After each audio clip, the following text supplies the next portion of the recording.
ملت تاجیک ملت فرهنگی مهمترین امکانات در 4 فصل سال برای صنعت و سیاحت، آزمون‌های جمهوریوی، راهنمای جامعه، خانه امید تاجیکان دنیا. تاجیکستانی آزاد و صاحب اختیار.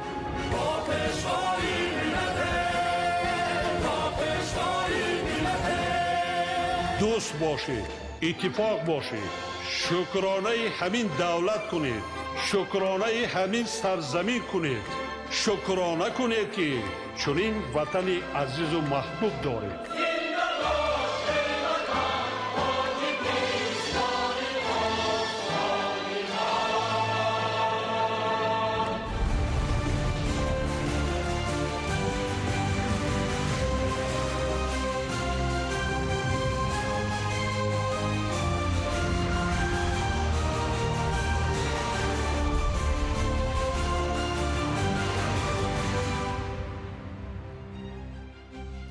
ассалому алайкум бинандаҳои гиромӣ. нашри муфассали барномаи иттилоотии ахборо мустақиман аз телевизиони Тоҷикистон манзуратон мегардонем. имрӯз раиси маҷлиси миллии маҷлиси олии ҷумҳурии Тоҷикистон раиси шаҳри Душанбе муҳтарам Рустами Эмомалӣ дар муаррифии 3 электробуси нав дар шаҳри Душанбе иштирок намуданд. электробусҳо истеҳсоли корхонаи муштараки Акия Авесто Автомотив Индастрии ҷумҳурии Тоҷикистон буда тибқи стандартҳои аврупоӣ истеҳсол гардиданд. 5 май раиси маҷлиси миллии маҷлиси олии ҷумҳурии Тоҷикистон раиси шаҳри Душанбе муҳтарам Рустами Эмомалӣ дар муаррифии 3 электробуси нав дар шаҳри Душанбе иштирок намуданд. электробусҳо истеҳсоли корхонаи муштараки Акия Авеста Автомотив Индастрии ҷумҳурии Тоҷикистон буда тибқи стандартҳои аврупоӣ истеҳсол гардиданд. нақлиёти мазкур бо 12 метр дарозии дорои 32 ҷои нишаст буда ҳаҷми умумии ғунҷоиши мусофирон то 100 нафарро ташкил медиҳад.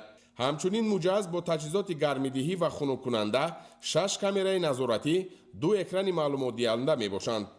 маврид ба зикри хос аст ки бо ташаббуси бевоситаи раиси шаҳри Душанбе муҳтарам Рустами Эмомалӣ то ин давра аз ширкати мазкур 60 адад электробус харидорӣ гардида дар хатсайрҳои пойтахт мавриди истифодабарӣ қарор доранд.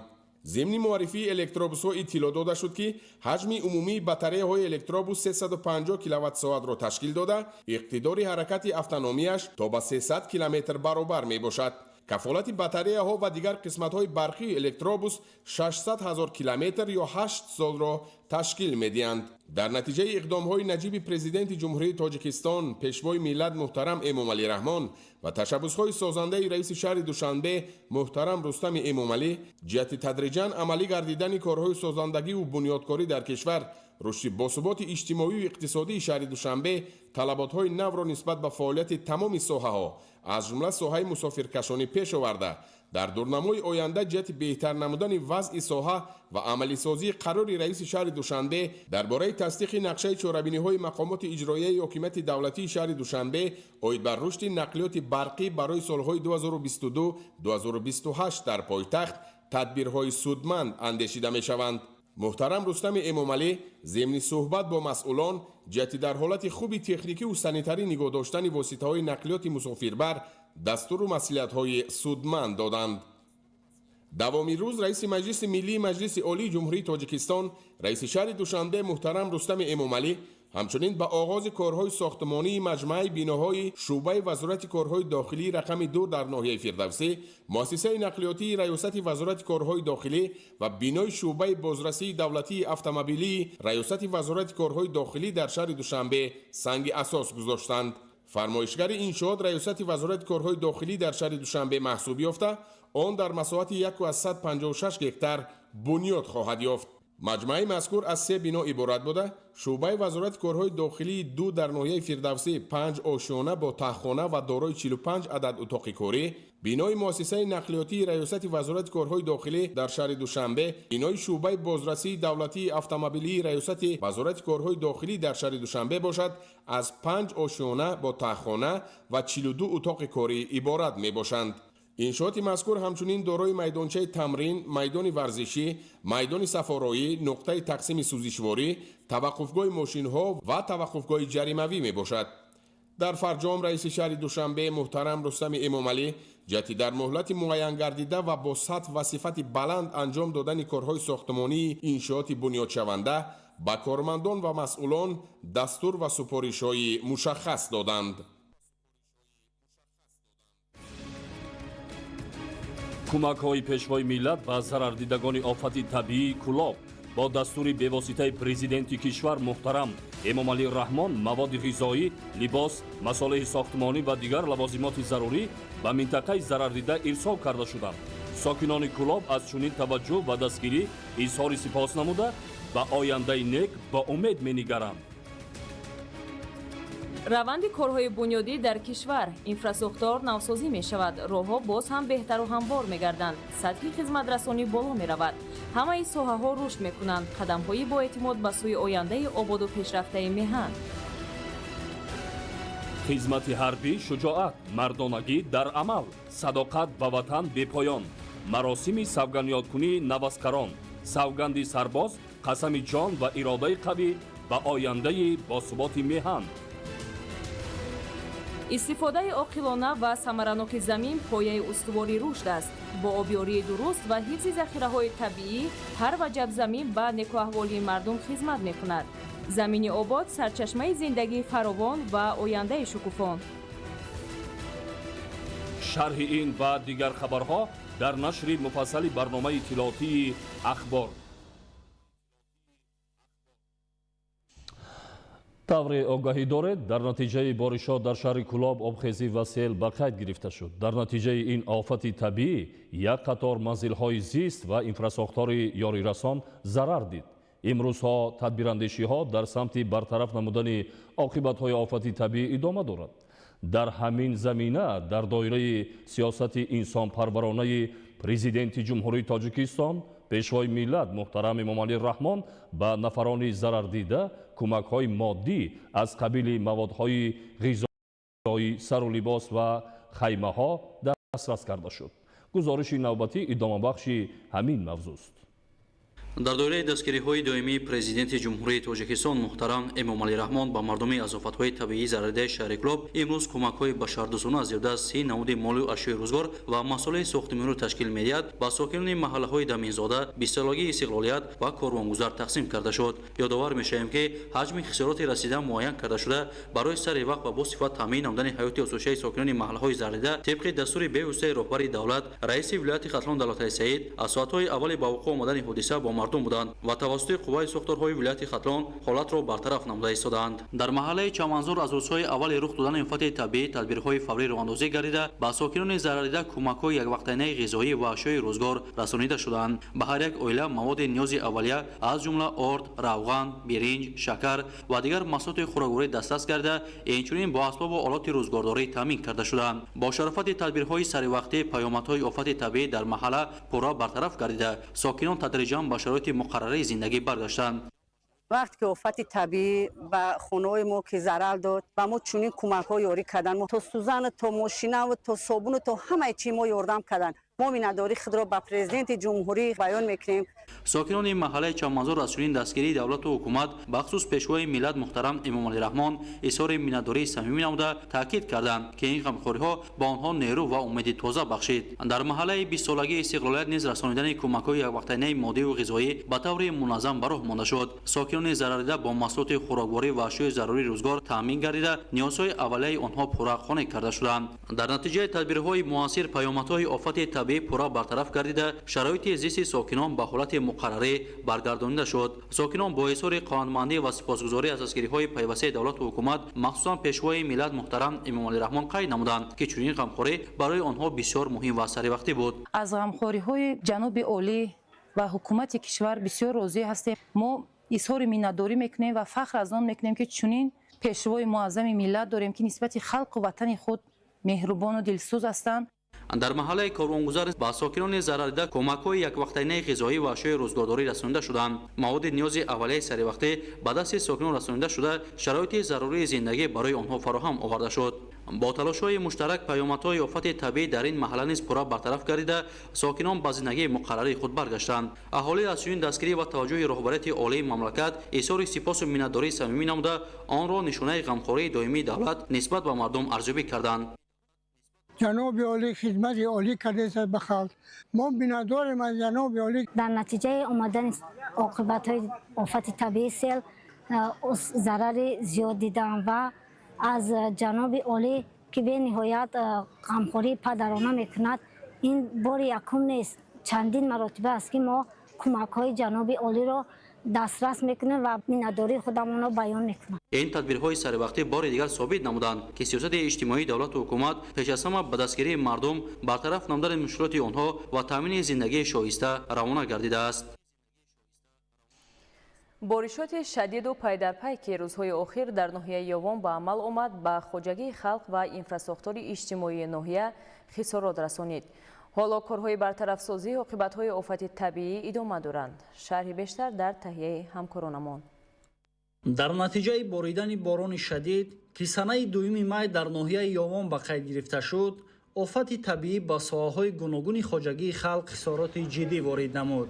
بر اثر این حادثه خواجگی‌ها منزل‌های استقامتی قسما و پوره آسیب دیدند. همزمان یک مؤسسه تحصیلات عمومی بر اثر فروروی زمین پوره خراب گردیده به انفراستراکچور اجتماعی ناحیه نیز تاثیر منفی رسانیده شد.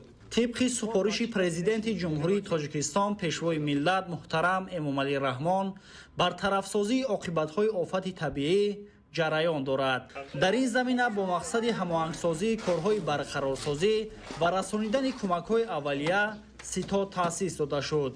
توسط این ستاد تأمین ساکنان ضرردیده با مواد نیاز اول از جمله مواد غذایی، آب نوشاکی، خیمه‌ها و دیگر لوازمات‌های ضروری به راه مانده شده. همزمان تکنیکا و نیروهای علاوه‌ای برای تازه نمودن محله‌ها از پرتوهای سیل و برقرارسازی راه و انفراستراکچور سفربر کرده شدند. همزمان جهت برقرار نمودن فعالیت مؤسسه تعلیمی خراب گردیده و تأمین خوانندگان با شرایط مساعد تحصیل چاره‌های علاوه‌ای اندیشیده می‌شوند. در برابر این در موضع‌های خطرناک و آسیب‌پذیر جهت پیشگیری تکراری چنین حالت‌های فوق‌العاده در آینده از جمله مستحکم نمودن ساحل‌ها، تازه کردن مجرای کانال‌ها و بهتر نمودن نظام زهبور و زهکش تدبیرهای مشخص عملی کرده می‌شود.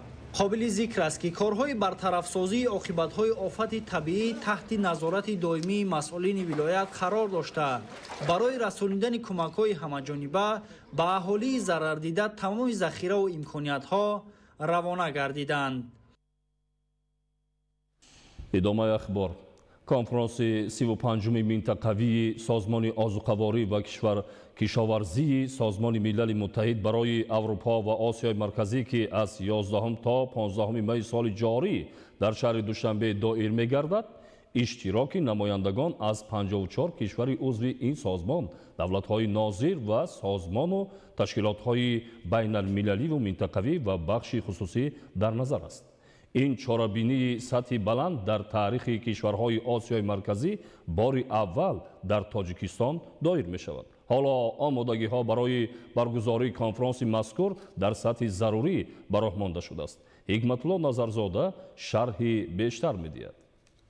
از 11 تا 15 می سال جاری در شهر دوشنبه نخستین مرتبه کنفرانس 35 سازمان آذوقه‌واری و کشاورزی سازمان ملل متحد دایر می‌گردد. این چاره‌بینی سطح بلند در تاریخ کشورهای آسیای مرکزی باری اول محض در تاجیکستان دایر می‌شود. برگزاری این چاره‌بینی سطح بلند این پیش از همه نتیجه سیاست خردمندانه و تشبث‌های سازنده پرزیدنت جمهوری تاجیکستان پیشوای ملت محترم امامعلی رحمان میباشد. این باوری جامعه جهانی با کشور ما نه تنها اعتراف ثبات و امنیت بلکه تصدیق نقش کلیدی تاجیکستان در حل مسائل گلوبالی امنیت آذوقه‌واری و رشد استواری اگراری میباشد. طبق برنامه در کنفرانس مذکور مجموعه وسیع همکاری‌ها در ساحه کشاورزی، امنیت آذوقه‌واری، رشد کشاورزی ارگانیکی، جلب سرمایه‌گذاری به ساحه، مسائل سهم زنان در دهات و جوانان در رشد ساحه کشاورزی بررسی می‌گردند.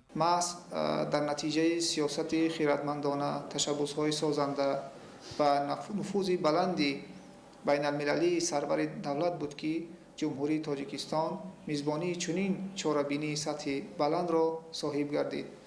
این اقدام مهم بازگوی اعتماد جامعه جهانی به سیاست پیشگرفته کشور ما و اعتراف نقش فعال آن در تشبس‌های بین المللی می باشد. در این کنفرانسی سطحی بلند اشتراک نمایندگان از 54 کشور عضو سازمان عضوخواری و کشاورزی سازمان ملل متحد، دولت‌های ناظر و سازمان و تشکیلات‌های بین المللی و منطقوی و بخش خصوصی در نظر داشته شده است. هدف اساسی کنفرانس 35 سازمان عضوخواری و کشاورزی سازمان ملل متحد برای اروپا و آسیای مرکزی فراهم آوردن پلتفرم رسمی برای اشتراکداران از اروپا و آسیای مرکزی جهت محاکمه مشکلات، معین کردن افضلیت‌ها و اندیشیدن چاره‌ها برای تغییر دادن نظام کشاورزی و عضوخواری برای نائل شدن به هدف‌های رشد استوار میباشد. اجلاس 35 کنفرانس در برابر چاره‌بینی رسمی اینچنین از یکچند چاره‌بینی‌های کناری عبارت میباشد که اینها فورم جهانی عضوخواری، فورم جوانان، فورم زنان دهات، اینچنین مسائل‌های سالمی یگانه و چاره‌بینی کناری وابسته به مسئله کاب و دیگر چاره‌بینی مهم را در بر میگیرند که اساساً به خاطر تحکیم نقش کشور در عرصه بین المللی یعنی که مساعدت می نمایند. این چاره‌بینی سطحی بلند نه تنها برای بررسی مسائل‌های گلوبالی بلکه برای تحکیم همکاری‌های منطقوی و جلب سرمایه‌گذاری نیز زمینه فراهم می‌آورد. باعث افتخار است که سال 2025 در برابر دیگر دستاوردهای جهانی دره الماسی شهر حصار، گوسفند ذات حصاری و انگور طایفی گلابی از جانب سازمان عضوخواری و کشاورزی سازمان ملل متحد رسما به فهرست نظام میراث کشاورزی دارای اهمیت جهانی وارد کرده شدند. در ناحیه وخش موسم جمع‌آوری حاصل فراوان میوه و سبزیجات ادامه دارد. خواجگیداران با زحمت صافدلانه کوشش نموده ایستادند که طلبات بازار داخلی را با محصولات تر و تازه کشاورزی تامین نمایند. گزارش در این خصوص. در ناحیه وخش استفاده مقصدناک و ثمرناک زمین‌های کارم به یکی از عامل‌های اساسی تامین فراوانی محصولات کشاورزی تبدیل یافته است. کشاورزان ناحیه با استفاده از امکانیت‌های موجوده و دستگیری‌های پیوسته دولتی همساله به استحصال حجم زیادی محصولات خوش‌صفت نائل می‌گردند. این روند نه تنها طلبات بازار داخلی را قانع می‌سازد بلکه برای افزایش صادرات محصولات وطنی نیز زمینه مساعد فراهم می‌آورد. امروزها در ناحیه وخش جمع‌آوری حاصل یکچند نامگوی محصولات کشاورزی به مانند کارتوشکا، پیاز، پمیدور و بادرینگ از داخل گرمخانه‌ها و دیگر محصولات زودرس ادامه دارد. همزمان خواجگیداران به جمع‌آوری حاصل رسیده باغات به مثل گیلاس و زردالو شروع نمودند که صاحبکاران از سر زمین حاصل جمع‌آوری نموده مرد دهقان را با صفت بلند خریداری کرده به دیگر منطقه های مملکت انتقال می دهند که این برای تامین فراوانی بازار استعمالی مساعدت می نماید. با گفته خواجگیداران ناحیه وخش استفاده درست و عاقلانه هر قطعه زمین امکان می دهد که در یک موسم یک چند نوع زراعت پرورش کرده شود. محض چنین روش کار باعث آن گردیده است که در قطعه های از حاصل خالی گشته فوراً کشت زراعت دیگر به راه مانده شود. با این اصول کشاورزان ناحیه در یک سال تا 3 مرتبه از یک زمین حاصل به دست می آورند که این نشان دهنده ثمرناکی بلند و استفاده عاقلانه ذخیره های زمین را ثابت می سازد. در اونها یعنی باغودا ما اینا مثلا میگیریم ماه سپتامبر در مساحت 30 سوتق زمین اینا پیازی بر وقتی کوردگی اینا خیلی میبینیم حاصل تیاره بعد یگان هفته جای همین را با ما پولزی میکنیم تربوز خربزه میکنیم کاشکار جمع‌آوری میکنیم با درون باغ با سبزی کوردگیم سبزی هم الکی یگون 15-20 روز بعد سبزی را میشود تربوز داریم هندله داریم خربزه داریم بر وقتی اینا ما از زمستون تیار کرده گیردیم یگون 10-15 روز پس ممکن پیش قدمش بپذیر. در جماعت شهرک زرنیسار ناحیه دهقانان در برابر کشت و پرورش دیگر نامگوی زراعت همزمان با پرورش قلفینه مشغول بوده پس از جمع‌آوری حاصل در همان قطعه ها کشت زراعت دیگر را ادامه می‌دهند. با گفته متخصصان این اصول کشت تکراری با افزایش درآمد و تامین بازار با محصولات تر و تازه مساعدت می‌کند.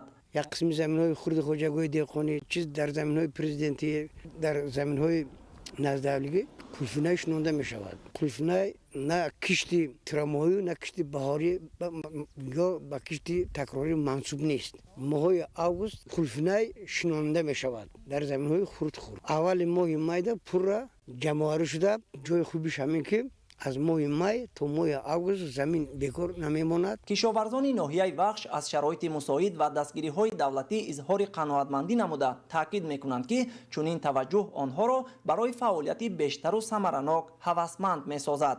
با گفته ساکنان استفاده عاقلانه زمین نه تنها حاصلناکی را زیاد می‌نماید بلکه در بهتر گردیدن سطح و صفت زندگی اهالی نیز نقشی مهم دارد. با این راه ناحیه وخش تدریجاً به یکی از منطقه‌های پیشرفت استحصال کننده محصولات کشاورزی تبدیل یافته سهم خود را در تحکیم امنیت آذوقه‌باری کشور باز هم بیشتر می‌گرداند.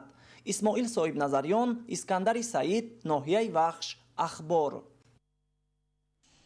кишоварзони ноҳияи дӯстӣ ба ҷамъоварии ҳосили пиёз ва картошка оғоз намуданд ки ҳамарӯза маҳсулоти барвақтиро ба бозорҳо пешниҳод мекунанд. хоҷагидорон саъй доранд ки дар муҳлати кӯтоҳтарин ҷамъоварии ҳосилро ба анҷом расонида ҳамзамон кишти такрории зироат, дигар зироат ва сабзавотро ба роҳ монанд. гузориш дар ин хусус. имрӯзҳо дар саҳроҳои ноҳияи дӯстӣ фаромонии маҳсулот ба мушоҳида мерасад. ҷамъоварии картошкаву пиёз дар ҷамоати деҳот ва шаҳраки ноҳия шуғли шабонарӯзии аҳли заҳмат қарор гирифтааст, зеро боду ҳавои имсола баҳри кишту парвариши дилхоҳи зироату сабзавот бисёр мусоид омада хоҷагидорон аз ҳар як гектар ҳосили хуб бардошта истоданд. интихоби тухмии хушсифат, обу ғизодиҳӣ ва иҷрои саривақтии агротехникаи кишту парвариш хоҷагидоронро ба гирифтани ҳосили фаровон ва саҳм гузоштан дар таъмини амнияти ғизоӣ муваффақ гардонидааст. طبق دورنامه در ناحیه دوستی 282 گکتار کشتی کارتوشکا بوده و پروژه کیش شدگی بود. زیاده از 100 گکتار کارتوشکای باروقتی، از اون زیاده از 70 گکتار زیر پلیونکا تشکیل می‌دهد. زیاده از 10 روز شد که جمع‌آوری کارتوشکا را ما آغاز نمودیم و دهقانان برای تامین امنیت آذوقه‌باری من محصولات محصولات‌های تر و تازه چنین من کارتوشکا تامین نموده استادم. خواجگیداران از هر یک گکتار زمین کارتوشکا زیاده از 200-250 سنتنر ҳосил хундошта истоданд. барзгарони ноҳия ҳамасола қедаҳои корамро пурмаҳсул ба кор бурда, анвои гуногуни зироату сабзавот ва полизиҳоро кишту парвариш намуда, дар натиҷаи меҳнати пурсамар ва гирифтани ҳосили дилхоҳ ҳам сатҳи рӯзгорашонро беҳтар менамоянд ва ҳам дар ғанӣ гардонидани сабади истеъмолии аҳолӣ нақши созгор мегузоранд. баробари қонучини картошка ҳамзамон кишоварзони ҷамоати деҳоти ҷилигули ноҳияи дӯстӣ ба ҷамъоварии пиёзи барвақтӣ оғоз бахшиданд ки ҳамарӯза ҳосили тару тозаро пешниҳоди бозорҳо мегардонанд. аллакай ҷамъовари пиёз бо маром идома дорад ва харидорам ҳаст. аз ҳамин худи сари хоҷагӣ омада то 70-80 дирҳамӣ гирифта бурда истем ба бозорҳои ҳудуди ҷумҳурӣ. ҳосилам хуб шудагиай то 400-500 сентнер аллакай ҳосил шудагиай. ҳосил хуб шуд, даромадам хуб мешавад, деҳқонаам ҳавасманд мешаванд. маврид ба зикр аст ки сокинону хоҷагидорони ноҳия дар ҳама бахшҳои кори хоҷагидорӣ таҷрибаи баланд дошта, сол аз ҳисоби заминҳои бекорхобида майдони кишти зироатҳоро васеъ ва ҳаҷми истеҳсоли маҳсулотро афзун мегардонанд. агар дар қисмате аз хоҷагиҳо ҷамъоварии ҳосил бо маром идома дошта бошад, дар дигар майдонҳои корам нашъунамои пунбадона ҷараён дорад. тавре мутахассисон иброз доштанд, чунин нашъунамои ин зироати техникӣ бозгӯи он аст ки имсол хоҷагиҳои пахтакор ба гирифтани ҳосили баланд ноил гардида, ҳарчи зудтар аз уҳдаи иҷрои дурнамои пешбинӣ гардида мебароянд. шозода самандар, мусои нурмуҳаммад, ноҳияи дӯстӣ, ахбор.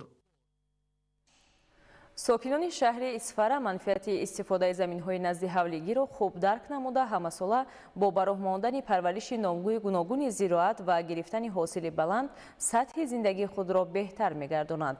тафсилоти бештар дар гузориши навбатӣ.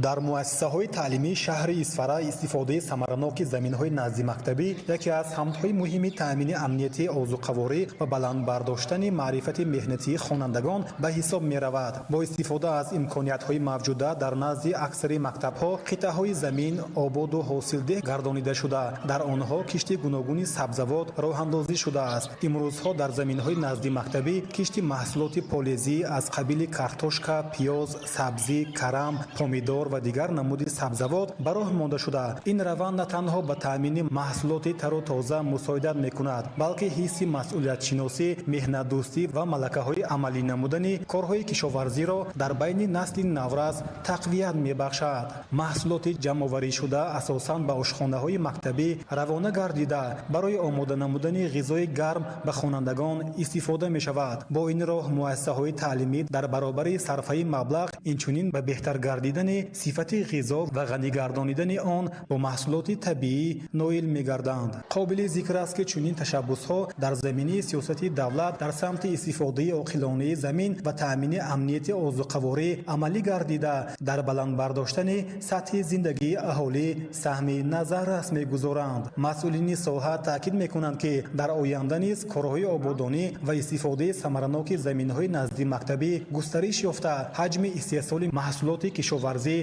بیشتر خواهد شد. در مجموع تجربه استفاده زمین‌های نزد مکتبی در مؤسسه‌های تعلیمی شهر اسفره نمونه عبرت بوده در تربیت نسل صاحب معرفت و مهنت قرین نقشی مهم دارد. در ناحیه لش در زمینه اندیشیدن تدبیرهای مؤثر 900 گکتار زمین کشاورزی با آب پالزی تامین می‌گردند. در این سمت کارها آغاز شده. مسئولین با تطبیق پررأی لایحه نو به رویانیدن حاصل فراوان اعتماد دارند. گزارش در این خصوص. کартошкакорӣ яке аз соҳаи асосӣ ва пешбарандаи иқтисодиёти ноҳияи лағш ба шумор рафта дар партави барномаҳои созанда ба истиқболи ҷашни 35-солагии истиқлоли давлатӣ ҷиҳати истифодаи самараноки замин, афзоиши майдони кишту истеҳсоли маҳсулоти хусифати маҳаллӣ ва обёрии заминҳои бекорхобида нақшаҳои мукаммал амалӣ шуда истодааст то бадин васила таъмини бозорҳои кишварамон бо картошкаи хусифат боз ҳам беҳтару хубтар гардад. имрӯз дар ҳудуди ноҳияи лағш дар канали пиёзӣ корҳои барқарорсозӣ ва сохтмонӣ бо маром идома доранд. аз тарафи ширкати сохтмонии соҳилсоз айни ҳол корҳо қариб ки 80% ба анҷом расидаанд. бо мақсади таъмини заминҳои картошказор соли дуюм аст ки аз навсозии канали пиёзӣ идома дорад, зеро тариқи иншоот садҳо гектар заминҳои кишту боғот обёрӣ карда мешаванд. канал асосан солҳои 1960-уми қарни гузашта тариқи ҳашар бунёд шуда ҳаҷми ғунҷоиши об эҳтиёҷоти заминҳои кишти хоҷагиҳоро қонеъ гардонида наметавонад. бо гузашти солҳо шурӯъ аз сарбанди асосӣ бар асари офати табиӣ, корхурдшавии таҷҳизот, афзоиши майдони кишти зироатҳо боиси он шуд ки иншоот пурра аз навсозӣ карда шавад. соли гузашта таъмири сарбанди асосии канал вобаста ба шароити маҳал оғоз гардида буд. дар сарбанди асосии канал ҳамасола аз қисмати болои дарьё тарма фаромада то андозае иншоотро хароб мекунад. ин аст ки мутахассисони соҳа аз роҳу усулҳои муосир истифода карда истоданд то корҳои азнавсозӣ бо сифати баланд анҷом дода шавад ки иншоот солҳои тӯлонӣ барои деҳқонон хизмат расонанд. дар масири 16 километраи канали пиёзӣ бештари маҳалҳо об тариқи қубурҳои оҳанини калонҳаҷм аз як соҳили дарьё ба дигар соҳил гузаронида шудааст то бадин васила аз фаромадани тарма ва дигар офатҳои табиӣ пешгирӣ карда шавад. дар ин радиф бо азнавсозии иншооти ҳаётан муҳим имкон пайдо мегардад то ғунҷоиши оби канал дар қиёс ба пештара 1.5 метри кубӣ афзояд. ҳамин тариқ ҷиро шудани барномаи азнавсозии канали пиёзӣ дар амалӣ шудани дастуру супоришҳои роҳбарияти давлат ҷиҳати афзоиши майдони кишту истеҳсоли картошка метавонад дар таъмини амнияти озуқаворӣ мусоидат намояд. کشاورزان ولایت سوخت با مقصد تامین امنیت عضوخواری و فراوانی بازار داخلی زمین را ثمرناک و عاقلانه استفاده میبرند. در ولایت برای تامین طلبات اهالی شهرهای صنعتی هر هفته یک مرتبه یارمارک فروش محصولات کشاورزی دایر میگردد. تشکیل یارمارک فروش محصولات کشاورزی در شهرهای صنعتی ولایت سوخت از قبیل خوجند، بوستان، گلستان و استقلال امکان می‌دهد که ساکنان و مهمانان کارتوشکا، پیاز، لبلبی و شلغم، ترب و سبزی، کرم و کبودی‌ها، برنج، انواع گوناگون میوه و پالزی‌ها، تخم و گوشت، ماهی، عسل و دیگر مواد نیاز اول را با نرخ‌های از 30 تا 40% نسبت به بازار ارزان خریداری نمایند. در دوام 3 ماه اول سال روان تنها در شهر خوجند با مقصد تامین فراوانی مال و محصولات و معتدل نگاه داشتن نرخ 16 مرتبه چنین یارمارک‌ها تشکیل و برگزار کرده شد و از این اقدام ساکنان و مهمانان اظهار قناعتمندی نموده امکانیت فراهم آورده را بهر بهداشت روزگار خود ثمرناک استفاده میبرند. در یارمارک امروزه هم فراوانی محصولات باعث خوشحالی ساکنان گردید. محصولات کشاورزی پررا ثمر مهنت دهقانان بوده، بیشتری آن از حساب ذخیره سال گذشته به فروش برآورده شده است. پمیدار و بادرینگ، قلمفری، بلغاری و کبودی‌ها حاصل گرمخانه‌های حدود ولایت بوده. اینک در آغاز ماه می دهقانان با جمع‌آوری قلفینه و گیلاس و دیگر نمود میوه و سبزیجات بروقتی فراوانی را در این یارمارک تأمین نمودند. در این تدبیر مهم که با اقدام مقامات اجرایی حاکمیت دولتی ولایت سوخت عملی گردید، همزمان آرد و روغن، شکر و مکران، محصولات شیری و گوشتی و قنادی، شربت، افشوره و مربا و دیگر نمود محصولات صنعتی با نرخ‌های ارزانتر به فروش گذاشته شد و مهمتر از همه ساکنان و مهمانان مال و محصولات را به واسطه از استحصال کنندگان وطنی، کارگاه و کارخانه‌های صنعتی حدود ولایت خریداری نمودند. با تاکید مسئولین همزمان در انبار و دیگر انشاءات موجوده ولایت سوخت برای دوره آینده در حجم ضروری مواد نیاز اول ذخیره کرده شده است و کارگاه و کارخانه‌های صنعتی با استفاده از شرایط و امکانات در اختیار داشته روز تا روز اقتدار استحصالی را زیاد نموده در تامین امنیت عضوخواری که یکی از هدف‌های استراتژی حکومت مملکت به حساب می‌رود سهمی نظررس و شایسته می‌گذارند.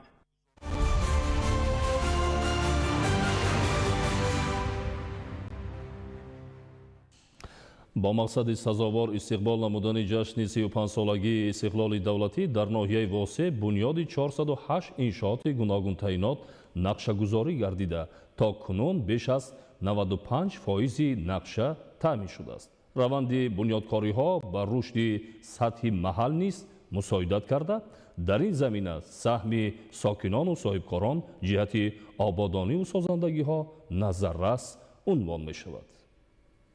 در ناحیه واسع ساکنان و صاحبکار هدف‌های سازنده حکومت مملکت را جانبداری نموده در اساس تطبیق نقشه چاره‌بینی‌های مقامات اجرایی حاکمیت دولتی بهر آبادانی ناحیه و رشد ساحه‌ها سهمی ارزنده دارند. با اقدام و تشبثکاری‌های ساکنان دهه امام تعریفی جماعت دهاتی به نام خدایا رجبوف با نظرداشت نارساگی جای نشست و فراهمسازی شرایط معاصر تحصیل در نزد مؤسسه تحصیلات میانه عمومی رقم 42 دهه بنای نوی تعلیمی علاوگی عبارت از 8 صنفخانه بنیاد کرده شد. عین حال در انشاءات نوبنیاد کارهای ساختمانی با جلب کارگران محلی در مرحله انجامیابی قرار دارد. با مقصد سرعت بخشیدن سازندگی‌ها و تامین آمادگی سطح بلند به استقبال جشن 35 سالگی استقلال دولتی، نمایندگان مقامات اجرایی حاکمیت دولتی ولایت ختلان و ناحیه واسع از جریان کارهای ساختمانی دیدن کرده بهر صفتناکی و مهیا ساختن شرایط بهتر تعلیمی در صنفخانه‌های علاوگی به مسئولان دستور و توصیه‌ها داده شد. ما ساکنان و صاحبکاران دهه امام تعریفی از تشبث‌های محترم جناب عالی روح‌بلند شده اقدام گرفتیم که در دهه خودمون سهمگذار باشیم. ما همدهگان در نزد بنای تعلیمی دهه‌مون یک بنای دوشانه که عبارت از 8 صنفخانه میباشد ساخته ایستاده ایم. روزهای نزدیک بنای نو به استفاده داده می شود برای خوانندگان شرایط خوب مهیا میگردد. طبق معلومات مؤسسه تحصیلات میانه عمومی رقم 42 دهه امام تعریفی از سال 1970 تا این جانب فعالیت داشته حالا 20 آموزگار به 280 نفر خواننده تعلیم میدهد. ояндаи наздик синфхонаҳои навбунёд бо назардошти муҷаҳҳазгардонӣ бо шароити муосир мавриди баҳрабардорӣ қарор дода мешавад ки барои хонандагону омӯзгорон беҳтарин дастовард маҳсуб меёбад. мо хонандагон хушҳол аз онем ки барои мо чунин бинои нав сохта шуда. кӯшиш мекунем ки дар синфхонаҳои нав таҳсили илми худро давом дода бо бои хубу аъло хатм намуда ба халқи ватани худ хизмат намоем. амалисозии чунин иқдомҳои бунёдкорона аз ҷониби сокинону соҳибкорон дар заминаи истиқболи шоиста аз ҷашни 35-солагии истиқлоли давлатӣ роҳандозӣ гардида, ин раванд дар сатҳи маҳал идома дорад. иттиҳодиву ҳамбастагии сокинон ки аз дарки эҳсоси баланди ватандӯстии онҳо дарак медиҳад, татбиқи ҳадафҳои бунёдкоронаро дар деҳот вусъат бахшида истодааст. токунун тамоми роҳҳои мошингарди ҳудуди деҳа сангфарш, равшаннамои таъмин ва ҷӯйборҳои обрави қисме аз кӯчаҳо бетонрезӣ шуда, дар оянда мунфаршнамои роҳҳои маҳаллӣ нақшагузорӣ гардидааст. ҳамзамон бо ҷалби сокинону соҳибкорон дар деҳа бунёди кӯдакистон ва майдончаи хурди варзишӣ низ дар назар дошта шудааст. олим носирзода, хуршеди нодирхон, ноҳияи восе, ахбор. ба истиқболи ҷашни 35-солагии истиқлоли давлатӣ раванди корҳои ободонию бунёдкорӣ дар кишвар вусъат мегиранд. дар ҳамин замина дар ҷамоати деҳоти гурдоварони ноҳияи Темурмалик бунёди 60 иншооти таъиноти гуногун ба нақша гирифта шуда буд ки то имрӯз 80% нақша иҷро гардидааст. сокинони ҷамоати деҳоти гурдоварони ноҳияи Темурмалик чун дигар шаҳрвандони кишвар бо дастгирӣ аз сиёсати бунёдкоронаи президенти ҷумҳурии Тоҷикистон муҳтарам Эмомалӣ Раҳмон бахшида ба 35-солагии истиқлолияти давлатии ҷумҳурии Тоҷикистон корҳои ободонию бунёдкориро вусъат мебахшанд. дар ин замина иншооти ба нақша гирифташуда 80% бунёд гардида, дар иншооти боқимонда корҳо идома доранд. дар маркази ҷамоат ва деҳаи Саймуминобод баъди анҷом додани мунфаршкунии беш аз 4 километр роҳ дар паҳлӯи он ҷӯборҳои обрав ва иншооти обпарто сохтаанд. инчунин барои равои бехатар ва озодонаи хонандагони муассисаҳо ва сокинон роҳи пиёдагард бунёд карда истодаанд. бахшида ба 35-солагии истиқлолияти давлатии ҷумҳурии Тоҷикистон зиёда аз 60 иншоот ба нақша гирифта шудааст ки аз он ҷумла 44 иншоот ба итмом расидааст ва дар 11 иншооти дигар бошад корҳо идома дорад ва дар дохили ҷамоати деҳоти гурдоварон бо дастгирии саховатмандони ин маҳал зиёда аз 4 километр роҳро асфалтпӯш намудаанд ва мардуми деҳаи Саймуминобод саҳми худро гузошта бахшида ба ҷашни истиқлолияти давлатии ҷумҳурии Тоҷикистон зиёда аз 1 километру 200 метрро роҳи пиёдагардро бетонӣ намудаанд. барои иҷрои ин корҳо бо маслиҳати ҳамдигар суратҳисоби махсус кушода ҷавонону соҳибкорон ва дигар қишрҳои ҷамоат маблағ мегузаронанд ва бо дастгирии мақомоти иҷрои ҳокимияти давлатӣ барои боз ҳам беҳтар намудани инфраструктураи ҷамоат сатҳи зиндагии сокинон сохтмони иншооти ҳаётан зарурро ба нақша мегиранд. айни замон дар маркази деҳаи Саймуминобод сохтмони роҳи байни деҳаро то оромгоҳ тариқи оҳану бетон оғоз намуданд. паҳнои роҳ 4 метр ва ғафсии он 15 сантиметрро ташкил медиҳад. дарозии роҳ 440 метр мебошад ва дар чанд мавзеъ қубурҳои обгузар ва обпартовҳо сохта мешаванд. дар сохтмони роҳи мазкур ҳамарӯза ҷавонон бо навбат ҷалб мегарданд. дар ин ҷамоат аз масофаи 18 километр об кашонида бо насби ҳисобкунакҳо ҳар як оиларо бо оби ошомиданӣ таъмин намуданд. сокинони ин ҷамоати деҳот бо шукргузорӣ аз ваҳдату ягонагӣ ва соҳибистиқлолии кишвар бо ҳисси баланди ватандорӣ сарҷамона дар ҳалли ҳама мушкилот ва ободонии маҳалли зист саҳм мегузоранд то ҷашни 35-солагии истиқлолияти давлатии ҷумҳурии Тоҷикистонро дар сатҳи баланд истиқбол гиранд.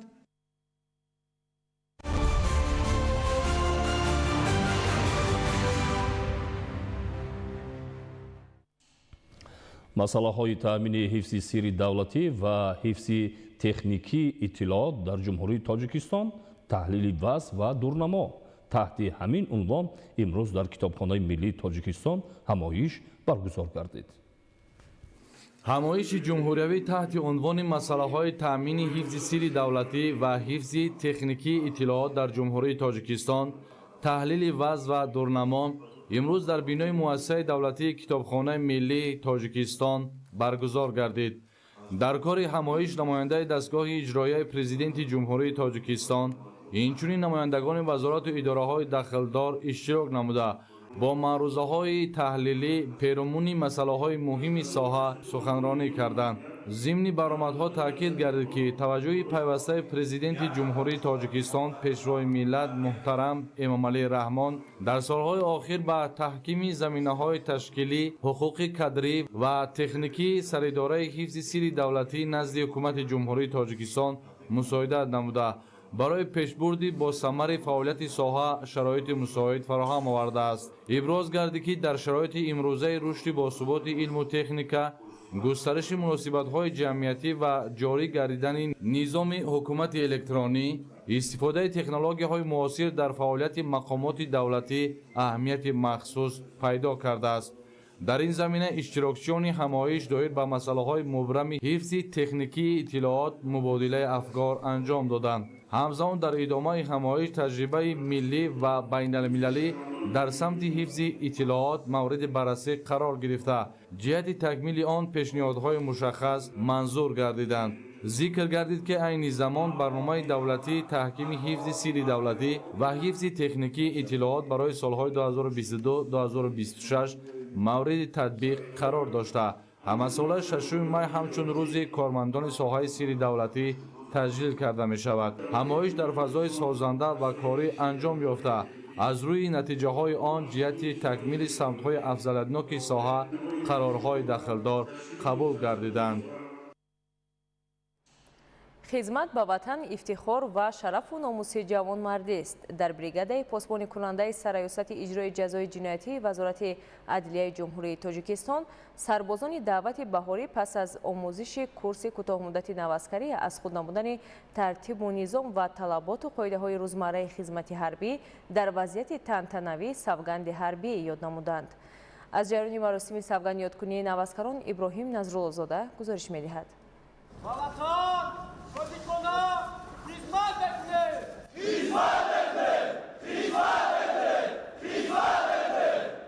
дар маросими савгандёдкунии наваскар нахуст байрақи ҷангии қисми низомӣ вориди майдон гардида сипас суруди миллии ҷумҳурии тоҷикистон садо дод. сарбозон дар назди афсарон ва ҳузури ҳамсафону волидайни худ савганд ёд карданд ки вазифаи пуршарафи худро шоиставу сазовор анҷом медиҳанд ва ҳамеша омодаи ҳифзи марзу буми ватан ва таъмини амнияти сокинони он хоҳанд буд. савганди ҳарбӣ рукни муҳим буда ҳар як афсару сарбоз бо ёд намудани он мин баъд дар давоми хизмат тамоми вазифаву уҳдадориҳои масъулиятноки хешро сарбаландонаву софдилона иҷро менамояд. дар тӯли як моҳ дар ротаи маркази таълимӣ аз тарафи афсарони бо таҷриба тамоми нозукиҳои хизмати ҳарбӣ ба ҳар яки мо омӯзонда шуд. миннатдории худамро ба сарфармондеҳи олии қувваҳои мусаллаҳи ҷумҳурии тоҷикистон генерали артиш муҳтарам эмомалӣ раҳмон мерасонам ки нисбати мо хизматчиёни ҳарбӣ чунин шароити хуб барои хизмат муҳайё намуданд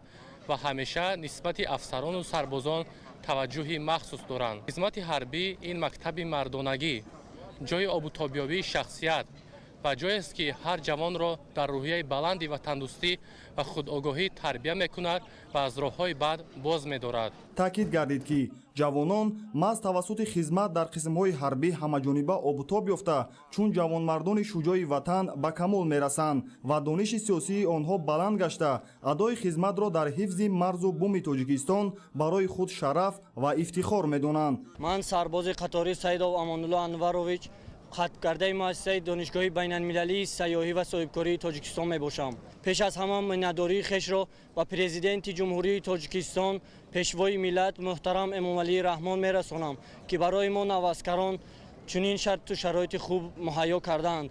хизмати модар ватан барои ҳар як ҷавони нерӯманди Тоҷикистон шараф аст. хизмати содиқона ба ватан, ҳисси баланди ватандӯстӣ ва худшиносию зиракии ҳар як шаҳрванд хоса ҷавонон омили муҳим дар роҳи ҳифзи истиқлолу озодӣ, суботу амнияти ҷомеа, инчунин ҳифзи манфиатҳои давлату миллат дар раванди ҷаҳонишавӣ ва афзоиши хатарҳои терроризму экстремизм арзёбӣ мегардад. шарту шароити хизмат дар қувваҳои мусаллаҳи ҷумҳурии ҷумҳурии тоҷикистон хоса қисмҳои ҳарбии сарраёсати иҷрои ҷазои ҷиноятӣ бо таваҷҷӯҳ ва дастгириҳои пайвастаи президенти ҷумҳурии тоҷикистон пешвои миллат муҳтарам Эмомалӣ Раҳмон беҳтар шуда ба талаботи низомии замони муосир мутобиқ гардидааст. дар идома гузашти низомӣ ва қадамзании тантанавору ифтихории афсарону сарбозон дар назди минбар ва ҳайати меҳмонон доир шуд.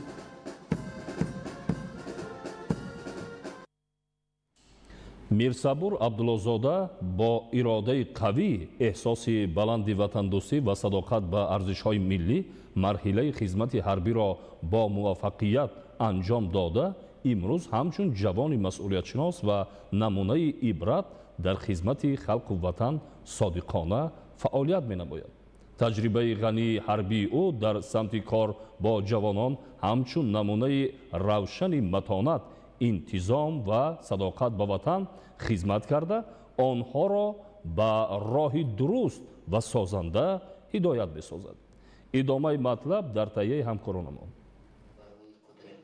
садои қадамҳои устувор, нигоҳе пур аз ифтихор ва қалбе саршор аз муҳаббат ба ватан. ин аст қиссаи ҷавоне ки аз сафи артиши миллӣ гузашта имрӯз дар хизмати давлат бо садоқат фаъолият дорад. мирсабур абдуллозода аз зумраи ҷавоноneст ки хизмати ҳарбиро дар сафҳои артиши миллӣ бо сари баланд адо намуда, имрӯз ҳамчун мудири бахши кор бо ҷавонон ва варзиши ноҳияи деваштич фаъолият дорад. ӯ дар синни хизматӣ аз миёни ҳазорон ҳамсолони худ бо иродаи қавӣ ба сафи артиши миллӣ пайваст то қарзи фарзандии худро дар назди модар ватан адо намояд. хизмат барои ӯ танҳо як марҳилаи зиндагӣ набуд, балки мактаби воқеии камолёбӣ гардид. хизмат дар сафи қувваҳои мусаллаҳаи ҷумҳурии тоҷикистон беихтиёр барои ман қобилияти сабркунӣ, таҳаммулпазирӣ, дарк кардан ва арҷгузорӣ ба муқаддасоти миллӣ, як қатор дастовардҳое ки барои мукаммал ба камол расидани шахс лозим аст барои ман дод. мирсабур абдуллозода бо ҳамон рӯҳияи ватандӯстӣ ва садоқате ки дар сафи артиш касб кардааст, барои пешрафти ҷомеа саҳм мегузорад. ӯ дар кори худ принсипҳои адолат, ростқавлӣ ва хизмат ба мардумро авлавият қарор додааст. ҳамкоронаш таъкид мекунанд ки маҳз таҷрибаи хизмати ҳарбӣ ӯро ба чунин кадри болоёқат табдил додааст. мирсабур абдуллаев яке аз ҷавонони фаъоли ноҳияи деваштич буда, он шахс бисёр ҳисси баланди ватандӯстӣ доранд, ифтихори миллӣ доранд ва ҳамеша барои ободию гулгулшукуфоии ватани азизамон тоҷикистон саҳми арзандии хешро мегузоранд. мо ба он шахс боварии калон дорем. дар баробари он ки мирсабур дар сафи артиш хизмат намудааст, ду бародари дигари ӯ низ бо дарки масъулияти баланд қарзи шаҳрвандии хешро сарбаландона адо намуданд. ҳисси масъулият, эҳтиром ба арзишҳои миллӣ ва омодагӣ ба ҳимояи марзу буми кишвар дар ин оила ҳамчун меъёри зиндагӣ пазируфта шудааст. қиссаи қаҳрамони навбатии мо бори дигар собит месозад ки хизмат ба ватан на танҳо қарз, балки шарафи бузург аст, шарафе ки инсонро ба камол мерасонад ва ба роҳи хизмати содиқона ба ҷомеа раҳнамоӣ мекунад. фирдавс умарзода, орзу маъруфзода, ноҳияи деваштич, ахбор.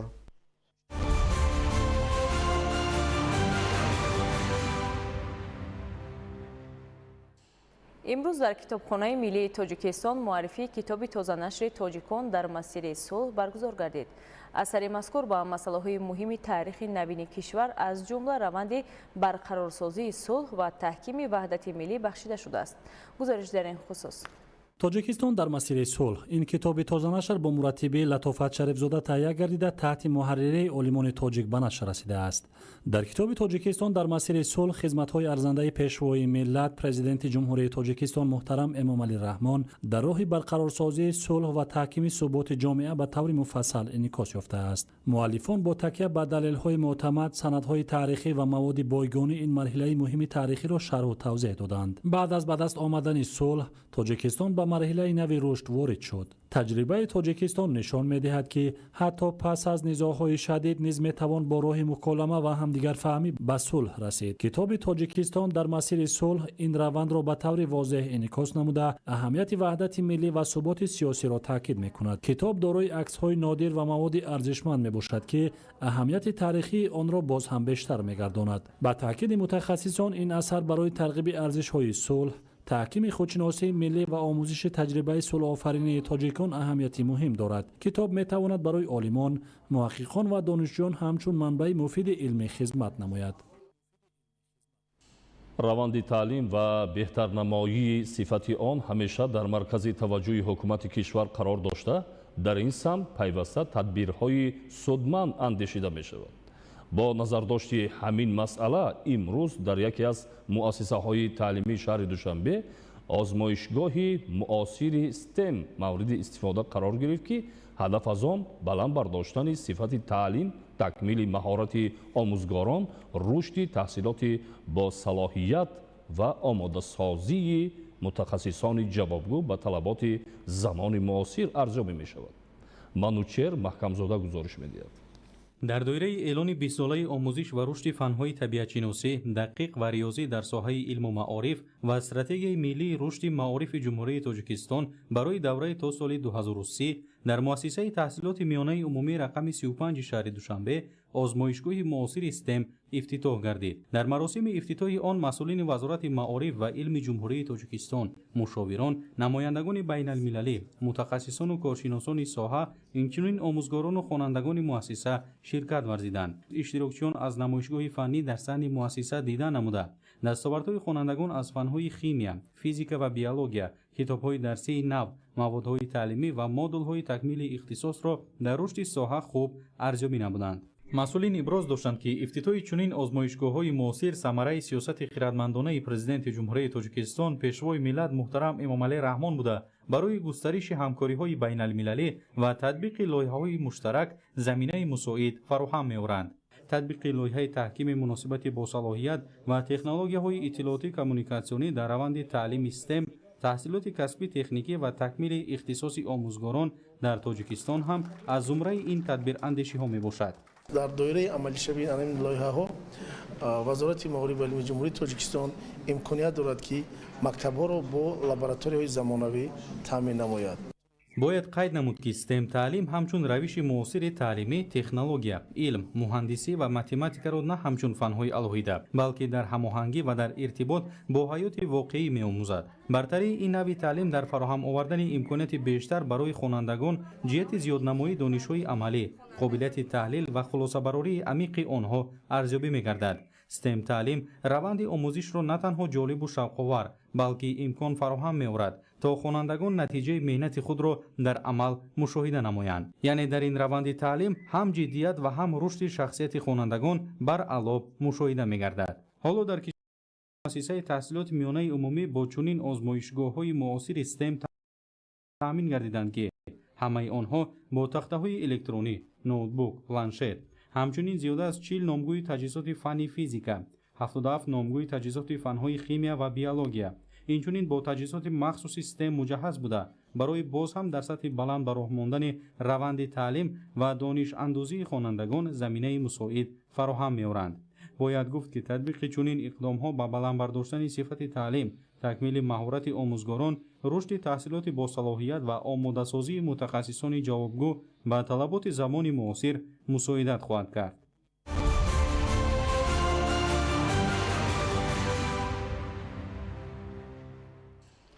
дар ноҳияи ёбон ба рушди соҳаи тандурустӣ таваҷҷӯҳи аввалин дараҷа дода мешавад.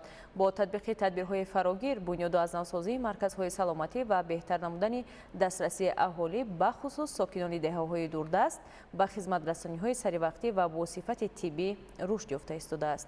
гузориш дар ин хусус. соҳаи тандурустӣ ҳамчун рукни муҳими сиёсати иҷтимоии давлат дар ҳифзу таҳкими саломатии аҳолӣ ва таъмини зиндагии шоиста нақши сарнавиштсоз дорад. маҳз бо дар назардошти аҳамияти хизматрасониҳои саривақтии тиббӣ дар ноҳияи ёвон, тадбирҳои фарогир роҳандозӣ гардиданд, ки ба беҳтар намудани дастрасии аҳолӣ ба хизматрасониҳои босифат, бахусус дар деҳаҳои дурдаст равона шудаанд. дар гузашта сокинони деҳаҳои дурдаст барои гирифтани кӯмаки тиббӣ масофаҳои тӯлониро тай намуда ба маркази ноҳия муроҷиат мекарданд, ки ин ҳолат боиси талафи вақт, зиёд шудани хароҷот ва баъзан ба вазнин гардидани ҳолати бемор оварда мерасонид. имрӯз бошад бо шарофати истиқлоли давлатӣ бунёд ва аз навсозии марказу бунгоҳҳои саломатӣ дар маҳалҳо мушкилоти мазкур тадриҷан бартараф гардида, сатҳи дастрасӣ ба хизматрасониҳои тиббӣ ба аҳолӣ ба маротиб беҳтар шудааст. айни замон дар ноҳия зиёда аз 100 марказ ва бунгоҳи саломатӣ фаъолият доранд, бахшида ба ва ҷашни муқаддаси миллӣ 35-умин солгарди истиқлолияти давлатӣ бо дастгирии мақомоти иҷроияи ҳокимияти давлатии ноҳияи Ёвон, ҷалби шарикони рушд ва саҳми арзандаи аҳолӣ ва соҳибкорони ватандӯст 27 маркази саломатӣ бунёд ва аз навсозӣ гардида истодааст. Ин иқдомҳо пеш аз ҳама ба таъмини хизматрасониҳои саривақтӣ ва бо сифати тиббӣ дар сатҳи маҳал равона гардидаанд. То имрӯз 10 марказ ва бунгоҳи тиббӣ бо тамоми шароити зарурӣ мавриди истифода қарор дода шудааст ки дар ин муассисаҳо аз 10 то 15 нафар табибону ҳамшираҳои тиббӣ бо ҷойи кори доимӣ таъмин гардида ба аҳолӣ хизмати шабонарӯзӣ мерасонанд. ҳузури мутахассисони тиббӣ дар маҳалҳо имкон медиҳад ки бемориҳо дар марҳилаҳои аввал ошкор ва табобат карда шаванд ки ин дар навбати худ ба коҳиш ёфтани сатҳи бемориҳои вазнин мусоидат менамояд. қобили зикр аст ки дар давраи соҳибистиқлолӣ беморхонаи марказии ноҳия пурра таъмир гардида бо таҷҳизоти муосири ташхису табобат муҷаҳҳаз гардонида шудааст. ин иқдом имконият медиҳад ки беморон без зарурати сафар ба дигар шаҳру ноҳияҳо дар маҳалли хеш ташхис ва табобати босифат гиранд. дар маҷмӯъ рушди пайвастаи инфраструктури тандурустӣ ба хусус бунёди марказҳои саломатӣ дар деҳаҳои дурдаст ба аз байн рафтани заҳмату нигаронии сокинон, сарфаи вақт ва хароҷоти онҳо, инчунин ба баланд гардидани сатҳи эътимоди аҳолӣ ба низоми тандурустӣ мусоидат менамояд. ин ҳама гувоҳи равшани таваҷҷӯҳи пайвастаи давлат ба арзиши олӣ, саломатии инсон ва кафили ояндаи солимии ҷомеа мебошад.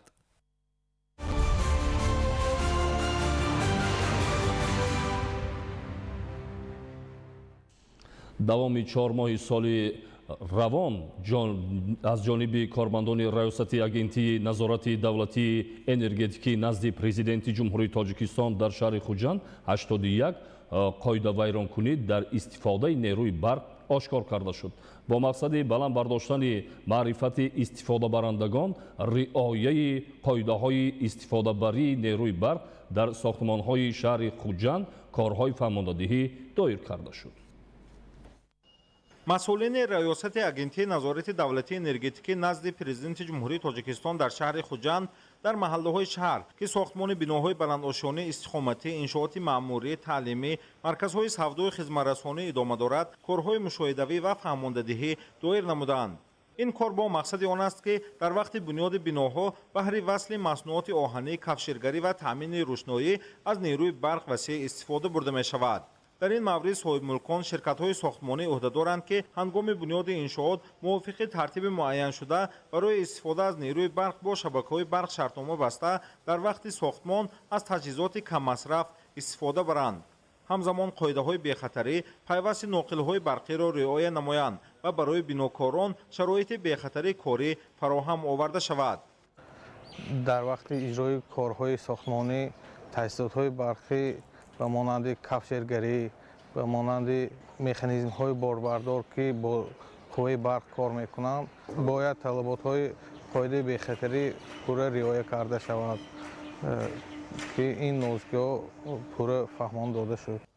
дар рафти корҳои фаҳмондадиҳӣ дар чанд биноҳои баландошёнии истиқоматӣ фаҳмонида шуд ки корҳоро мувофиқ ба талаботи соҳа ба роҳ монанд. баробари корҳои фаҳмондадиҳӣ ва бинокорон низ дастурамали корӣ бехатарӣ ҳангоми истифодаи таҷҳизоти барқӣ фаҳмонида варақаҳои иттилоотӣ тақдим гардид. бино ба иттилои масъулини раёсати агентии назорати давлатии энергетикӣ назди президенти ҷумҳурии Тоҷикистон дар шаҳри Хуҷанд давоми 4 моҳи соли равон дар шаҳрҳои Бӯстон ва Хуҷанд қоидавайронкунӣ, риоя накардани қоидаҳои талаботи муқарраршудаи Қонуни ҷумҳурии Тоҷикистон дар бораи энергетика аз тарафи корхонаву ташкилот ва муассисаҳо дар 81 ҳолат ошкор карда шуд ва бо пешниҳоди раёсати агентии назорати давлатии энергетикии шаҳри Хуҷанд аз тарафи прокуратури шаҳрҳои Бӯстон ва Хуҷанд парвандаҳои ҳуқуқвайронкунии маъмурӣ оғоз карда шудааст. аз ин рӯ тадбирҳои фаҳмондадиҳӣ байни аҳолӣ, корхонаву муассисаҳо, тақсими варақаҳо бо мақсади риояи қоидаҳо ва пешгирӣ аз талафоти нерӯ идома дорад.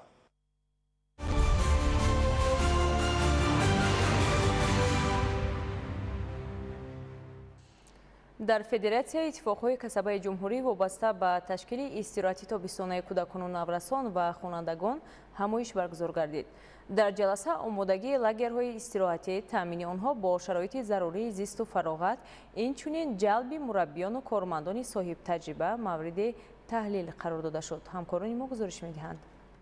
در فدراسیای اتفاقهای کسبه جمهوری جلسه کاری وابسته به تشکیل استراحت تابستانه کودکان و نورسان و خوانندگان برگزار گردید. در جلسه مسئولین و نمایندگان وزارت و اداره‌های مربوطه اشتراک نموده مسئله‌های مهمی وابسته به آمادگی به موسم تابستانه را مورد بررسی قرار دادند. ابراز گردید که فراهم آوردن شرایط مساعد برای استراحت و سالمگردانی کودکان و نورسان یکی از سمت‌های افضلیت‌ناک به حساب می‌رود. اشتراکچیان دایر به آمادگی لاگرهای استراحتی، تأمین آنها با شرایط ضروری زیست و فراغت، اینچنین جلب مربیان و کارمندان صاحب تجربه معلومات پیشنهاد نمودند. در جریان جلسه اینچنین مسئله دسترسی وسیع کودکان و نورسان به استراحتگاه‌ها مورد بررسی قرار گرفته ذکر شد که تدبیرهای ضروری برای فراگیری بیشتر آنها اندیشیده شوند. در انجام به ساختارهای مسئول جهت در سطح بلند و متشکلانه برگزار نمودن موسم استراحت تابستانه مصلحت‌های مفید داده شد. از جانب شعبه کار با زنان و عائله ناحیه رودکی نمایش سر و لباس ملی تحت عنوان تاجیکانه میپوشیم با اشتراک وسیع زنان و بانوان، جوانان و دوستداران فرهنگ ملی برگزار گردید. معلومات بیشتر در گزارش مهراب عبدالستار. با تشبث مقامات اجرایی حکومت دولتی ناحیه رودکی نمایشی با شکوه سر و لباس ملی تحت عنوان تاجیکانه میپوشیم با اشتراک وسیع زنان و بانوان، جوانان و دوستداران فرهنگ ملی برگزار گردید. این نمایش با هدف ترغیب و معرفی لباس ملی، احیای عنعنه‌های نیک نیاگان و تحکیم هویت ملی دایر کرده شده توجه زیاد حاضرین را به خود جلب نمود. زنان و بانوان تاجیک با سر و لباس‌های ملی نمونه‌های گوناگون لباس ملی را با افتخار به نمایش گذاشتند. لباس‌های پیشنهاد شده با نقش و نگار زیبا، گلدوزی‌های نازک، رنگ‌های دلفریب و طرحی خاص ملی آرا یافته زیبایی خاص زنان تاجیک را باز هم بیشتر نمایان می‌ساختند. این گونه لباس‌ها به زنان و بانوان حسن دیگر ضم نموده آنها را باز هم جذاب، نفیس و دلربا می‌گردانند. لباس ملی یکی از مهمترین عنصرهای فرهنگ و هویت هر یک ملت به حساب می‌رود. تاریخ لباس ملی تاجیکان خیلی قدیمی بوده، از زمان‌های باستان سرچشمه می‌گیرد. آن در طول عصرها تحت تاثیر شرایط زندگی، اقلیم، عرف و عادت و جهانبینی مردم تشکل یافته است. هر یک نوع لباس ملی، چی کرته، چی چکن، چی رویمال و دیگر جزها دارای معنا و رمز خاص خود بوده از فرهنگ غنی و ذوق بلند زیبایی پرستی خلق تاجیک شهادت می‌دهد. مخصوصا لباس زنانه تاجیکی با گلدوزی‌های دستی و نقش‌های رمزی فرق می‌کند. نقش‌های چکن نه تنها آرایشی بلکه دارای معناهای عمیق فرهنگی بوده رمز آفتاب، زندگی، مهر و زیبایی محسوب می‌یابند. این همه نشان می‌دهد که لباس ملی تنها یک واسطه پوشش نیست بلکه یک آینه تاریخ و فرهنگ ملت میباشد.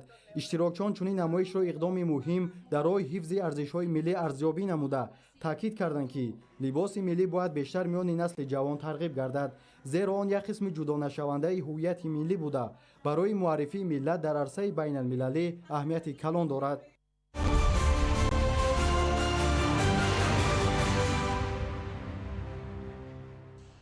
در صحیفه نوبتی همکارانمان شما را با خبرها از خارج کشور آشنا می‌سازند. توجه نمایید. در شهر توسکانه ایتالیا بر اثر سوختاری بزرگ جنگ‌آزار بیش از 3000 نفر به منطقه‌های بخوف کوچانیده شدند. با اطلاع منبع‌ها سوختار زیاده از 800 گکتار جنگل را فرا گرفته است. شمال‌های سخت سبب زود پهن گشتن علنگه آتش گردید و برای خاموش کردن آن مانع ایجاد کرد. برای ساکنان کوچانیده شده در تالارهای ورزشی پناهگاه‌های موقتی تشکیل کرده شدند. در عملیات خاموشسازی آتش‌نشانان کارمندان خدمات ضد سوختار و اینچنین 3 هواپیما جلب گردیدند. کارشناسان ضرورت تقویت چاره‌های پیشگیری کننده آفات طبیعی و آمادگی فوری را در شهر توسکانه و دیگر دولت‌های دارای جنگ‌آزارها تاکید می‌نمایند. از سبب نامساعد بودن باد و هوا سیاحان در کوه اوتای مضافات شانس جمهوری مردمی چین درماندند. مقامات محلی 6 گذرگاه را در خط‌سیرهای اساسی جایگیر کردند تا دسترسی سیاحان را به منطقه‌های خطرناک محدود کند. پس از خبر گرفتن درباره سیاحان درمانده گروه‌های نجات‌دهی عملیات جستجویی و نجات‌دهی را آغاز کردند. طبق معلومات مقامات محلی شرایط باد و هوا در منطقه بلندکوه معتدل شد. خدمات نجات‌دهی از خطر شرایط شدید باد و هوا در بلندکوه‌ها هشدار دادند و ساکنان دعوت کردند که از سفر کردن به راه‌های پیاده‌گرد و دیگر فعالیت‌های بیرونی خودداری کنند. дар мексика автобуси сайёҳӣ ба садама дучор гардид ки дар натиҷа 11 тан ҳалок ва 31 каси дигар захмӣ гаштанд. ин ҳодиса дар иёлоти наярит дар шаҳри аматлан де каньяс рух дод. автобусе ки аз иёлоти ҷалиско ба сӯи минтақаи курортӣ мерафт аз роҳ баромада чапа шудааст. хадамоти таъҷилӣ фавран аз ду минтақа ба ҷои ҳодиса расиданд. ҳаракат дар роҳ муваққатан баста шудааст. тибқи маълумоти пешакӣ сабаби садама метавонад вайрон шудани системаи тормозии автобус бошад. ҳоло ҳолатҳои фоҷиаро прокуратура ва коршиносони техникӣ меомӯзанд. ба гуфтаи полис чунин садамаҳо дар минтақаи мазкур зиёд рух медиҳанд.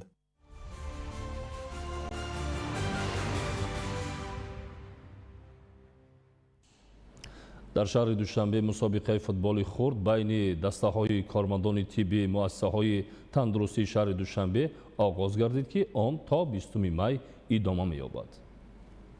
бо ибтикори раёсати тандурустии шаҳри душанбе бахшида ба рӯзи ҷаҳонии футбол дар муассисаи давлатии маркази тиббии шаҳрии рақами 1 мусобиқаи футболи хурд байни дастаҳои мардонаи кормандони тибби муассисаҳои табобатию пешгирии зерсохтори раёсати тандурустии шаҳри душанбе оғоз гардид. дар расми ифтитоҳи чорабинии варзиши масъулини кумитаи кор бо ҷавонон ва варзиши назди ҳукумати ҷумҳурии тоҷикистон, раёсати тандурустии шаҳри душанбе, роҳбарони муассисаҳои табобатию пешгирӣ ва дастаҳои иштирокчии мусобиқа ширкат варзиданд. мусобиқа бо садо додани суруди миллии ҷумҳурии тоҷикистон оғоз гашт. дар ин чорабинӣ масъулини кумитаи кор бо ҷавонон ва варзиши назди ҳукумати ҷумҳурии тоҷикистон аз иқдому tashabbusҳои роҳбарияти президенти ассотсиатсияи футболи осиёи марказӣ, президенти федератсияи футболи тоҷикистон муҳтарам Рустами Эмомалӣ ёдовар шуда, ҷиҳати татбиқи барномаи давлатии рушди футбол дар ҷумҳурии тоҷикистон барои солҳои 2022-2026 дар шаҳри душанбе ва таҷлили сазовор аз рӯзи ҷаҳонии футбол ки бо пешниҳоди президенти ассотсиатсияи футболи осиёи марказӣ, президенти федератсияи футболи тоҷикистон муҳтарам Рустами Эмомалӣ ва дар асоси қатномаи махсуси маҷмӯаи умумии созмони милали муттаҳид 25 май ҳамчун рӯзи ҷаҳонии футбол эълон гардид, ибрози андеша намуд. гуфта шуд ки раёсати тандурустии шаҳри душанбе бобати баргузории чунин мусобиқаи варзишӣ баҳри тарғибу ташвиқи тарзи ҳаёти солим ва рушди футбол дар мамлакат ҳамеша талош меварзад. бояд гуфт ки рақобати дастаҳои иштирокчии мусобиқа ҳамарӯза дар вақти муайян гашта дар майдони варзишии муассисаи давлатии маркази тиббии шаҳрии рақами 1 то санаи 20 майи соли равон идома ёфта, дар интиҳо ғолибон бо ҷом ва тӯҳфаҳои хотиравӣ қадрдонӣ хоҳанд шуд. бинандаҳои гиромӣ ин буд нашри муфассали барномаи тиловати ахбор. ба шумо зиндагии ободу осоиштаро таманно дорем. саломат бошед. ассалому алайкум бинандагони гиромӣ, дар ин бахш шуморо бо вазъи обу ҳаво дар мамлакат барои фардо шинос менамоем. мутахассисони агентии обу ҳавошиносии кишвар иттилоъ медиҳанд ки дар вилояти мухтори кӯҳистони Бадахшон ҳавои тағйирёбандаи бебориш пешгӯӣ мешавад. ҳарорати ҳаво дар ғарби вилоят шабона 8-13 дараҷа, рӯзона 20-25 дараҷа гарм. дар шарқи вилоят шабона аз 3 дараҷа хунук то 2 дараҷа гарм, рӯзона 10-15 дараҷа гарм мешавад. дар вилояти Хатлон ҳавои тағйирёбандаи бебориш пешгӯӣ мешавад. ҳарорати ҳаво дар водиё шабона 16-21 дараҷа, рӯзона 30-35 дараҷа гарм. дар ноҳияи Доманакӯҳӣ шабона 13-18 дараҷа, рӯзона 22-27 дараҷа гарм мешавад. дар вилояти Суғд ҳавои тағйирёбандаи бебориш пешгӯӣ мешавад. ҳарорати ҳаво дар водиё шабона 15-20 дараҷа, рӯзона 28-33 дараҷа гарм. дар ноҳияи Кӯҳӣ шабона 6-11 дараҷа, рӯзона 16-21 дараҷа гарм мешавад. дар ноҳияи тобаи ҷумҳурӣ ҳавои тағйирёбандаи бебориш пешгӯӣ мешавад. ҳарорати ҳаво дар водиё шабона 15-20 дараҷа, рӯзона 27-32 дараҷа гарм. дар ноҳияи Кӯҳӣ шабона 8-13 дараҷа, рӯзона 22-27 дараҷа гарм мешавад. дар шаҳри Душанбе ҳавои камабри бебориш пешгӯӣ мешавад.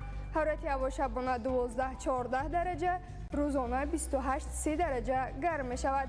бинандагони азиз, чунин буд маълумот доир ба вазъи обу ҳаво барои фардо 6 майи соли 2026. тавсиятиву хонаободии шумо орзуи ҳамешагии мост. хайр, саломат бошед.